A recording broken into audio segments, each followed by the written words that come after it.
नमस्कार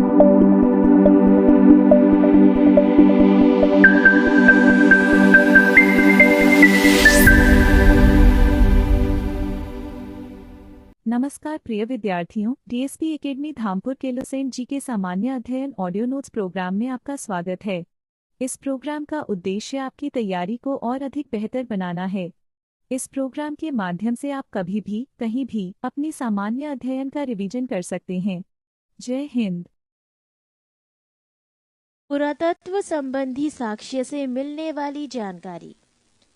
1400 ईसा पूर्व के अभिलेख बोगास कोई एशिया माइनर से वैदिक देवता मित्र, वरुण, इंद्र और नासत्य अश्वनी कुमार के नाम मिलते हैं। पृष्ठ 4।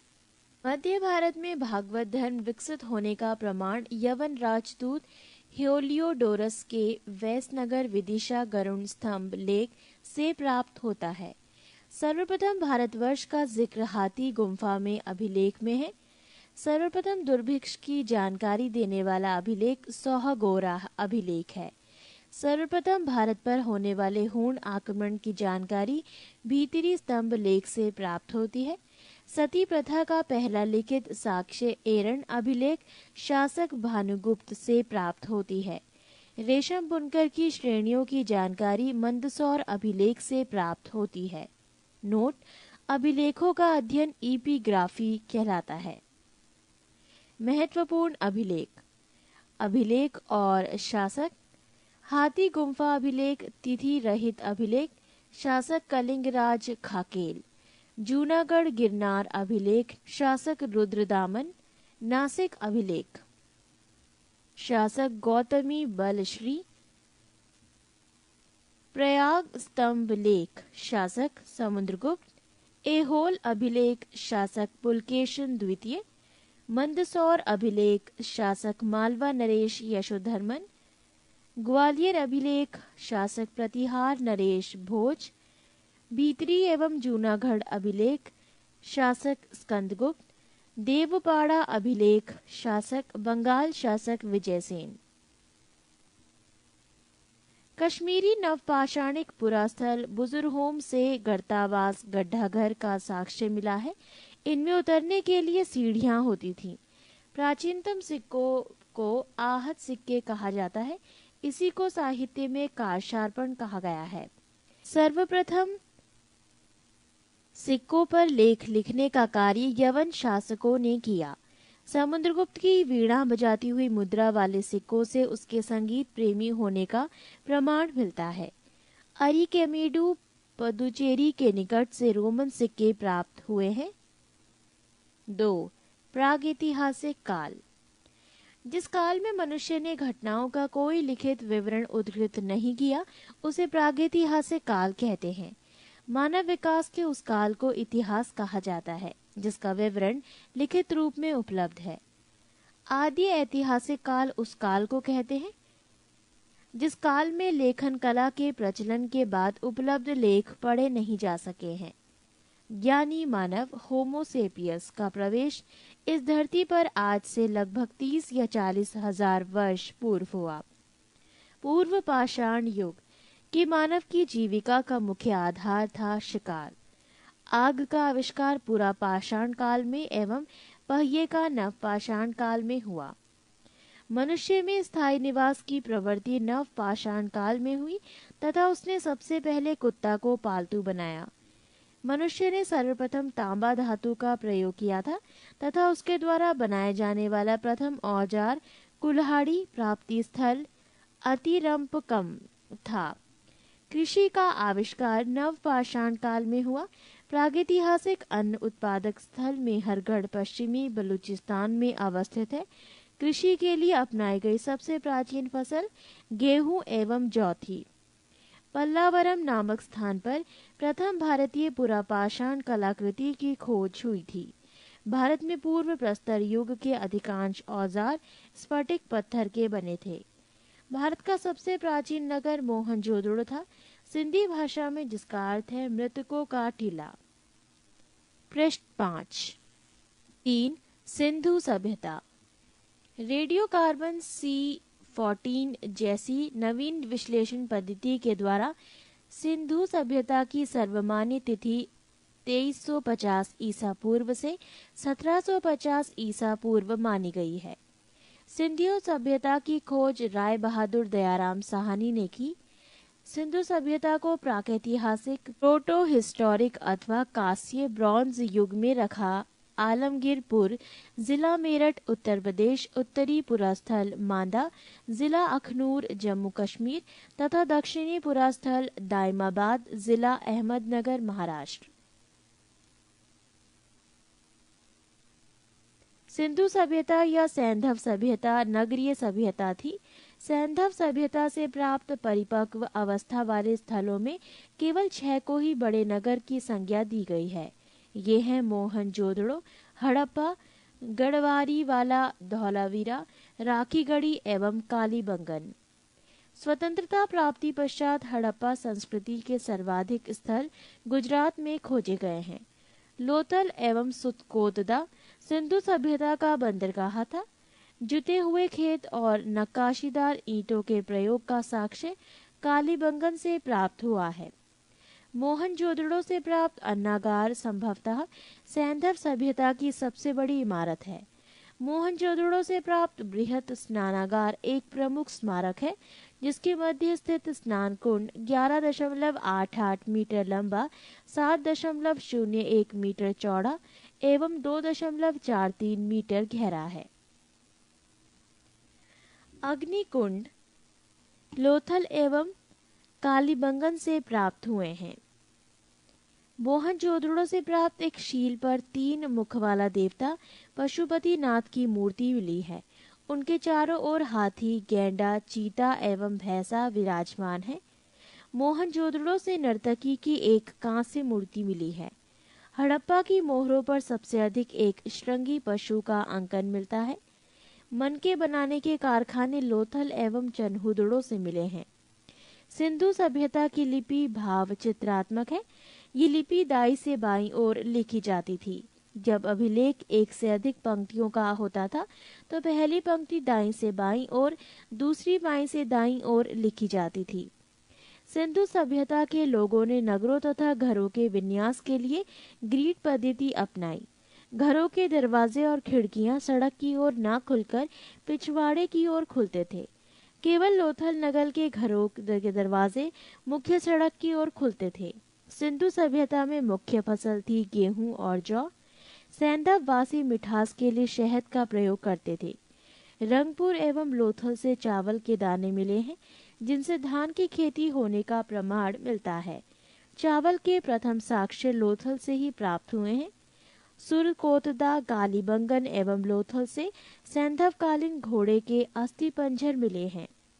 तौल की इकाई संभवतः 16 के अनुपात में थी। सैंधव सभ्यता के लोग यातायात के लिए 2 पहियों एवं 4 पहियों वाली बैलगाड़ी या भैंसा गाड़ी का उपयोग करते थे। सिंधु काल में विदेशी व्यापार, आयातित वस्तुएं और प्रदेश, तांबा प्रदेश, खेतड़ी, बलूचिस्तान, ओमान, चांदी, अफगानिस्तान, ईरान, सोना, Karnataka, Afghanistan, Iran, tin, Afghanistan, Iran, गोमेद, सौराष्ट्र, लाजवर्द, मेसोपोटामिया, सीसा, ईरान। पृष्ठ 6।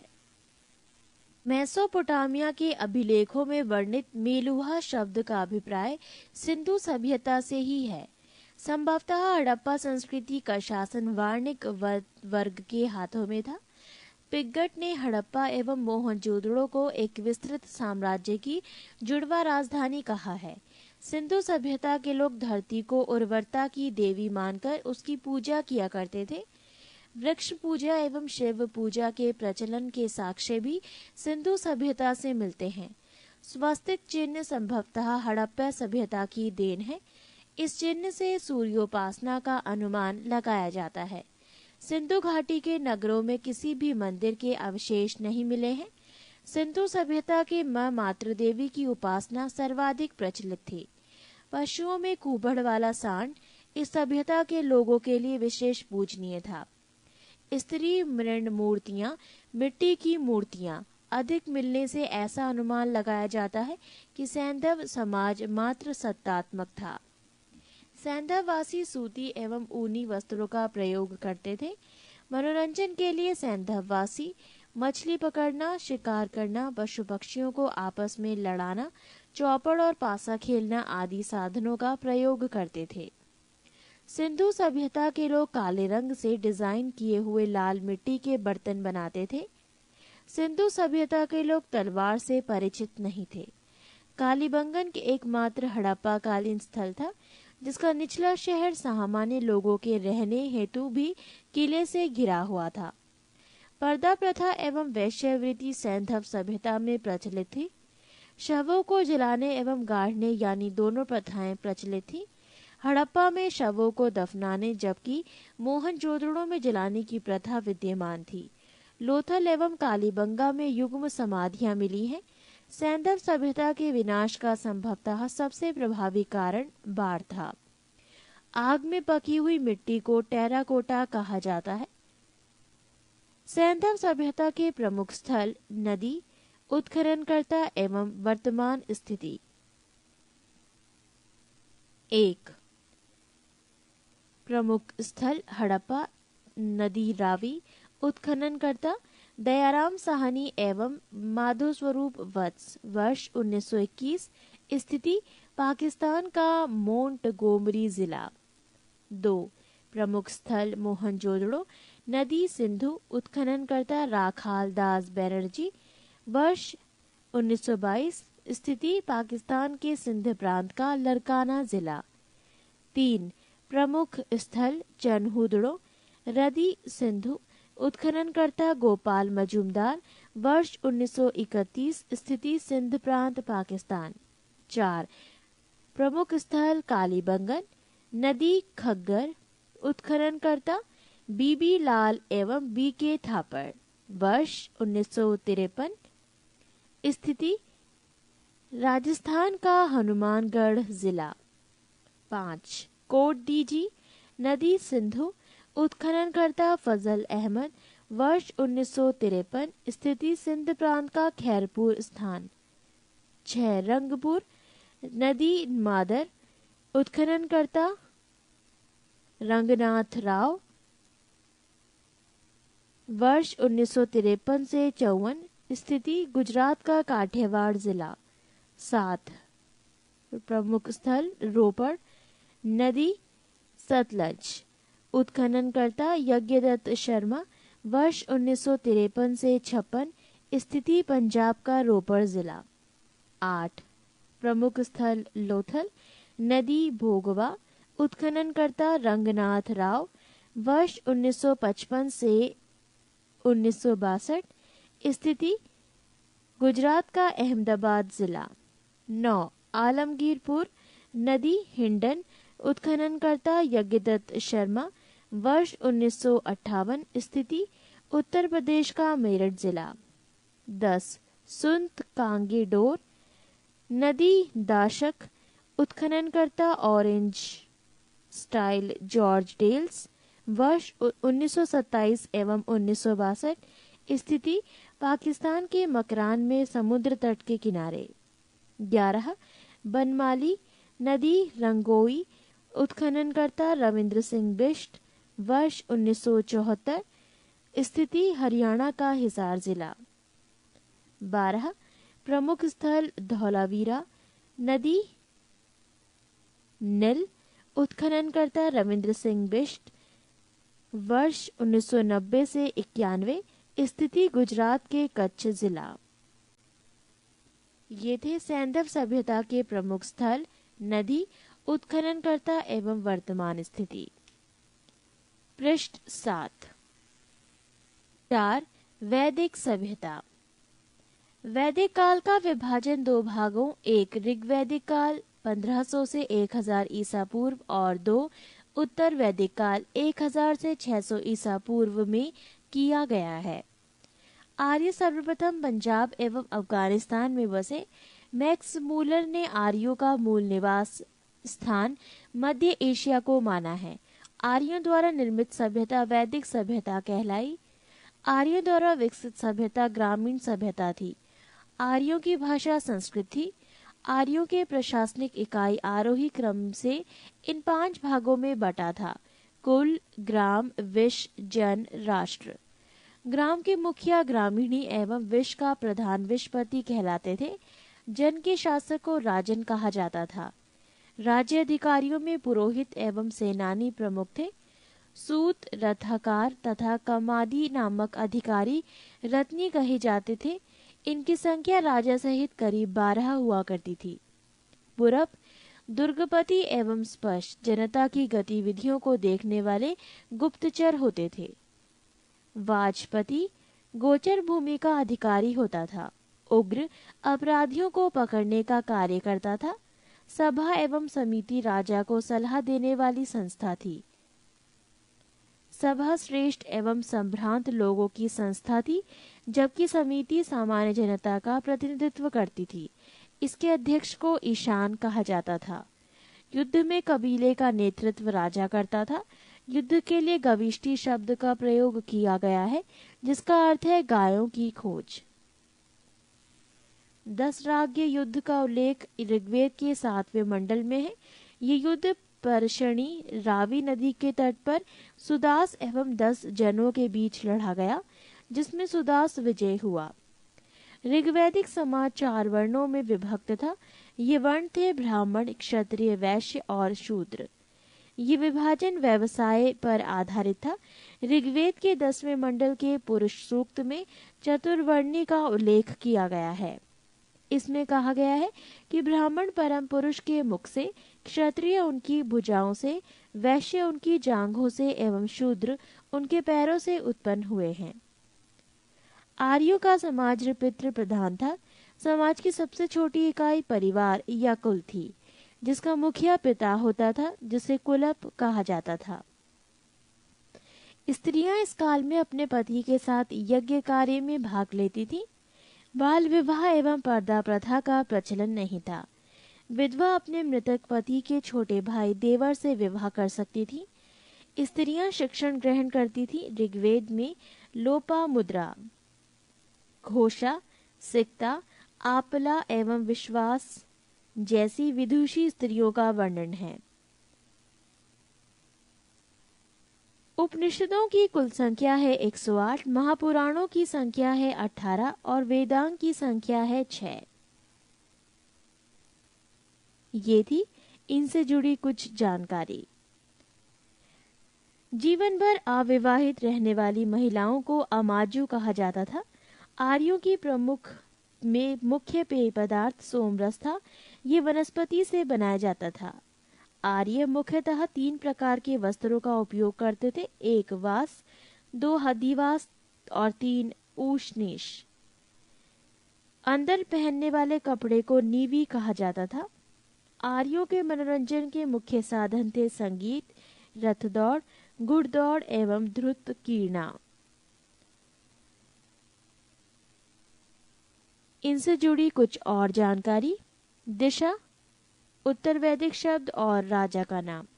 दिशा पूर्व उत्तर वैदिक शब्द प्राची, राजा का नाम सम्राट। दिशा पश्चिम उत्तर वैदिक शब्द प्रतीची, राजा का नाम स्वराष्ट्र।